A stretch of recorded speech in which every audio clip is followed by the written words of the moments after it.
नहीं, देखो, जो विपक्ष का आरोप है इस पे विस्तृत रूप से कल भी जो है वो सदन में चर्चा हुई है और मुख्यमंत्री जी ने भी और मैंने भी जो है विस्तृत रूप से जवाब दिया है। हिमाचल प्रदेश में जो उद्योग हैं वो पलायन करने की बात जो है सरासर गलत है। इक्का दुक्का जो उद्योग है वो समय समय पर जब उनके इंसेंटिव्स हैं, उनको जो फैसिलिटीज़ दी जाती थी, वो जब पूरी हो जाती है तो वो इक्का दुक्का उद्योग हिमाचल प्रदेश में पिछले कई वर्षों से समय समय पे चले जाते हैं। हिमाचल प्रदेश का कोई भी बड़ा उद्योग हिमाचल प्रदेश से नहीं गया है। और अभी पिछले सवा साल से जब से कांग्रेस की सरकार बनी है, हमने लगभग कोई एमओयूज जो हैं सिंगल विंडो क्लियरेंस के थ्रू जो है लगभग कोई 6,000 करोड़ के एमओयू साइन किए हैं, जिनमें से बहुत सारे उद्योगों ने काम करना भी जो है वो आरंभ कर दिया है। अभी हम जो है मैं मुंबई में फार्मा हब समिट मुंबई में पिछले साल हुआ था, मैं वहाँ गया था। हमने लगभग 3,000 करोड़ के एमओयू मुंबई में भी साइन किए हैं और लोग हिमाचल प्रदेश में आना चाहते हैं। अभी मैं दुबई, हम एक इंडस्ट्री का अरब हेल्थ समिट दुबई में लगा था, वहाँ हम गए। हमने दुबई में भी जो है 2800 करोड़ रुपए के जो है वो एमओयू साइन किए हैं, जो बाकायदा ये जो है यहाँ ये रिपोर्ट है, हमारी जो टूर की रिपोर्ट है उसमें है, आप ये देख सकते हैं। Theon pharma limited 125 crore MOU sign हुआ है।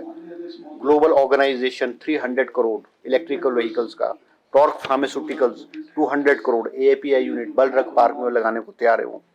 इनोवा क्राफ्ट लिमिटेड 400 करोड़, ये भी एपीआई यूनिट है, ये बल ड्रग पार्क में लगाने को तैयार है। मेस्केस एमकेएन इंटीरियर्स 50 करोड़ लगाने को तैयार है। Global business federation 150 crore medical tourism में जो है ये लगाने को तैयार है। और एपीआई यूनिट में बल ड्रग पार्क में हिमाचल प्रदेश में 100 करोड़ की इन्वेस्टमेंट करने को तैयार है। इसके अलावा लीलावती फाउंडेशन जो है वो हेल्थ केयर सेक्टर में, जो कांगड़ा में जो है वो हेल्थ केयर सेक्टर में लगाने को तैयार है। ये सारी की सारी जो है एमओयू जो साइन हुए, हम दुबई में गए थे। अब ये कहना जो है कि निराधार है, कोई तथ्य नहीं है या कोई कुछ नहीं, ऐसा नहीं है। सरकार, इंडस्ट्री डिपार्टमेंट जो है वो सीरियस है, हिमाचल प्रदेश में इन्वेस्टमेंट लाने की कोशिश कर रही है। और जो मेडिसिनल डिवाइस पार्क और बल ड्रग पार्क के बारे में भी विस्तृत रूप से मैंने सदन में बताया।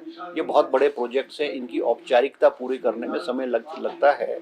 हमने जो बेसिक इंफ्रास्ट्रक्चर है, रोड है, बिजली है, पानी है, लैंड डेवलपमेंट है, ये सारी की सारी औपचारिकताएं पूरी कर दी है। एनवायरनमेंट क्लियरेंसेस की जो है ईसी पब्लिक हियरिंग है वो मार्च में होगी।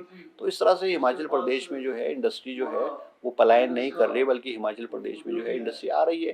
ठीक है, हिमाचल प्रदेश में भी आपदा आई और उसमें मुख्यमंत्री द्वारा जो इलेक्ट्रिसिटी ड्यूटी बढ़ाई गई है, बहुत सारे इंडस्ट्रिस्ट ने भी और मैंने खुद मुख्यमंत्री जी से निवेदन किया है कि भी इलेक्ट्रिसिटी ड्यूटी को जो रिड्यूस करके जो है वो एक नॉमिनल लेवल पे लाया जाए। मुख्यमंत्री ने कर दिया। कुछ लोगों को जिनको इंडस्ट्रियल पॉलिसी के तहत हम इलेक्ट्रिसिटी ड्यूटी नहीं बढ़नी थी, वो भी विड्रॉ कर दिए सरकार ने। उसको विड्रॉ करके जो है उसकी बहाली कर दी गई। तो ये तथ्य जो है राजनीति से प्रेरित है, इसमें कोई इन तथ्यों में कोई ऐसी बात नहीं है। सर, पूर्व उद्योग मंत्री कह रहे हैं कि सर कांग्रेस ने स्क्रैप पॉलिसी हमने बना दी है और मेरे विभाग ने स्क्रैप पॉलिसी चीफ सेक्रेटरी को 2 महीने पहले भेज दी है और वो कैबिनेट में जाएगी। क्योंकि हमने जो पहले स्क्रैप पॉलिसी भेजी थी उसमें कोई त्रुटियां थी, उसमें कोई कमियां थी, क्योंकि उसको जो है जो लॉ डिपार्टमेंट को भी भेजना पड़ता है, एक प्रोसेस है। वो सारे प्रोसेस से गुजरने के बाद जो है जो स्क्रैप पॉलिसी है वो हमने चीफ सेक्रेटरी को भेज दी है और वो जल्द जो है वो कैबिनेट में लग जाएगी। अब कोई पॉलिसी बनाना है, कोई फॉर्मुलेट करना है, कानून बनाना, उसमें उसको बनाने में समय तो लगेगा ना। तो ऐसा तो है नहीं, उनको लॉ में भी करनी पड़ती है हमें। हमने लोगों से जो पब्लिक ओपिनियन है, जो इफेक्टेड लोग हैं इंडस्ट्री से, उनकी भी राय ली है। उसके करने के बाद उन सब राय लेने के बाद जो है हमने सारी की सारी फॉर्मुलेट करके तैयार कर दी स्क्रैप पॉलिसी। और मुझे उम्मीद है कि नेक्स्ट जो कैबिनेट मीटिंग होगी उसमें हम स्क्रैप पॉलिसी को भी पास कराएंगे, ताकि क्योंकि स्क्रैप एक ऐसा अनऑर्गेनाइज ऑर्गेनाइजेशन है जिसका कोई पता नहीं है कि स्क्रैप कितने का स्क्रैप है। मगर हमारा मानना है, जो डिपार्टमेंट का मानना है, कि स्क्रैप जो है वो कम से कम 100 करोड़ रुपए से लेकर के 1,000 करोड़ रुपए के बीच में है।